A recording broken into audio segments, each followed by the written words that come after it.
अस्सलामुअलैकुम dear students of class 9th। हम पढ़ रहे हैं कॉन्स्टिट्यूशनल डिज़ाइन। उसमें मैंने बहुत सारे टॉपिक्स पढ़ा है आपको। आज कल हमने पढ़ा मेकिंग ऑफ इंडियन कॉन्स्टिट्यूशन के उसमें क्या प्रॉब्लम्स हुई थी जब हमें ये बनाना था हिंदुस्तान का कॉन्स्टिट्यूशन। जब हम बना रहे थे तो किन दिक्कतों का सामना, diverse group of population, partition on the base of religious differences, problems of integration extra. आज हम पढ़ेंगे the path to constitution. Constitution हमने कैसे बनाया, किस तरीके से बनाया, उन चीज़ों को आज हम देखेंगे। फिर जब हमने कॉन्स्टिट्यूशन ड्राफ्ट किया तो कैसे हमारा कॉन्स्टिट्यूशन बना।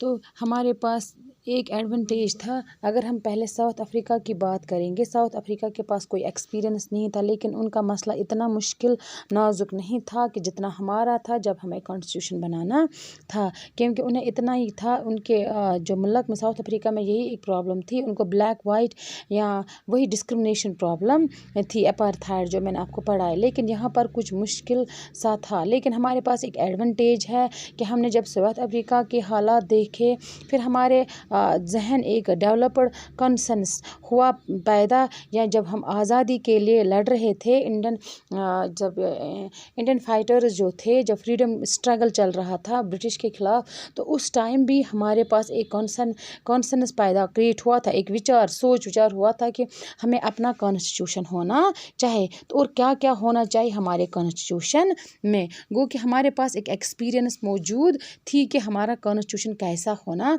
चाहिए। तो क्या हुआ, इन 1928 में क्या होता, Motilal Nehru drafted a constitution 1931 Karachi session Indian constitution.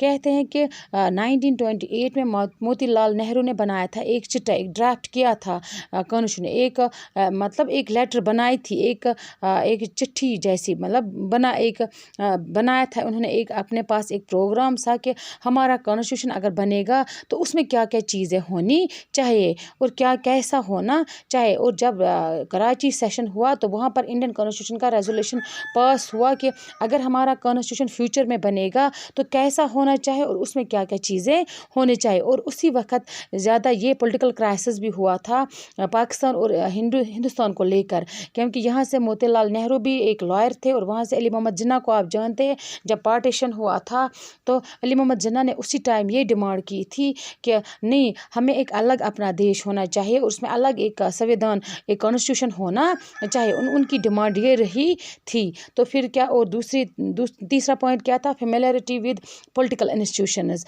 और मैंने आपको पहले ही बताया कि हमारे पास जब एक्सपीरियंस था तो हमें कॉन्स्टिट्यूशन बनाने में ज़्यादा दिक्कत नहीं हुई। क्या दिक्कत नहीं हुई कि हमें पता था कि अगर हमारा कॉन्स्टिट्यूशन बनेगा फ्यूचर में तो उसमें क्या क्या चीज़ें होनी चाहिए जिससे लोग उसे खुशी से एक्सेप्ट करें और उससे रेस्पेक्ट दे। तो फेमिलियरिटी विद पॉलिटिकल इंस्टीट्यूशंस क्या था, जब यहाँ पर ब्रिटिश का राज था तो ब्रिटिश वाले इंडियंस को कहते थे, जो पढ़े लिखे इंडियंस थे, उन्हें इतनी परमिशन थी कि आप अपने प्रोविंशियल में ये क्या लेजिस्लेटर्स चुन सकते, असेंबली इलेक्शंस कर सकते थे।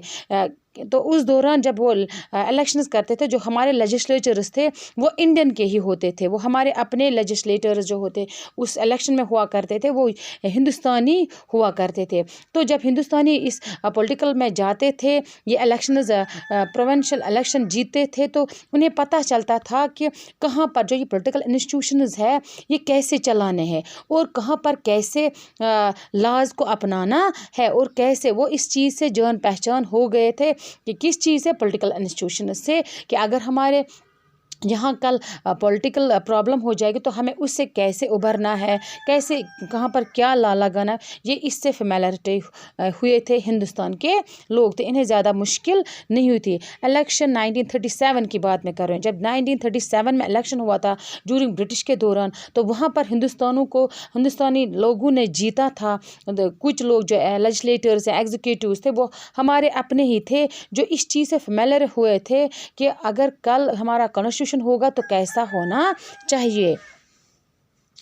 और हम पढ़ेंगे चौथा point, inspirations from French revolution, Russian revolution, bill of rights in the US. कहते हैं कि हमें जब हमने हिंदुस्तान का कॉन्स्टिट्यूशन बनाया, ये नहीं कि हमें जो अच्छा लगा हमने वही किया उसी हिसाब से, बल्कि हमने दूसरों मुल्कों से भी आइडियाज़ लिए। जैसे फ्रेंच रिवोल्यूशन, अगर हमारे पास इक्वालिटी, लिबर्टी, जस्टिस, ये हमने फ्रेंच रिवोल्यूशन से देखा कि हमें अपने कॉन्स्टिट्यूशन में इसको भी एडॉप्ट करना, एकोमोडेट करना है। और या रशियन रिवोल्यूशन में सोशलिस्ट की बात हो रही थी, तो हमने सोचा ये भी हमें अपने कॉन्स्टिट्यूशन में लाना है। या बिल ऑफ राइट्स से हमें फंडामेंटल राइट्स का मिला यूएसए से, तो हमने सोचा कि इस चीज़ को भी हमें एकोमोडेट अपने कॉन्स्टिट्यूशन में करना चाहिए। लेकिन हमने ये नहीं है, एक और चीज़ मैं बताऊंगी कि हमने वहाँ से उन चीज़ों को, उन आइडियाज़ को, उन आइडियोलॉजी को लेकर हमने ऐसे ही नहीं लाए तो अपने कॉन्स्टिट्यूशन में एकोमोडेट किया, बल्कि हमने पहले एक डिबेट को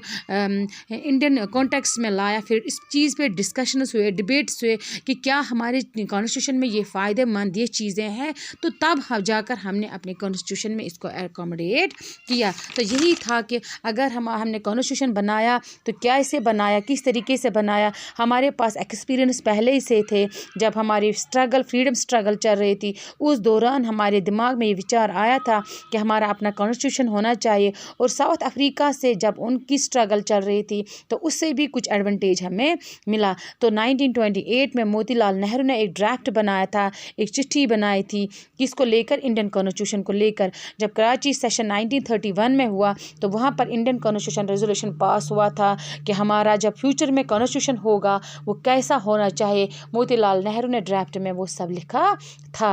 तो दूसरा कि हम पहले से हिंदुस्तानी लोग जानते थे कि पॉलिटिकल क्या होता है, कैसे होना चाहिए। तो कल हम आगे बढ़ेंगे इंशाल्लाह।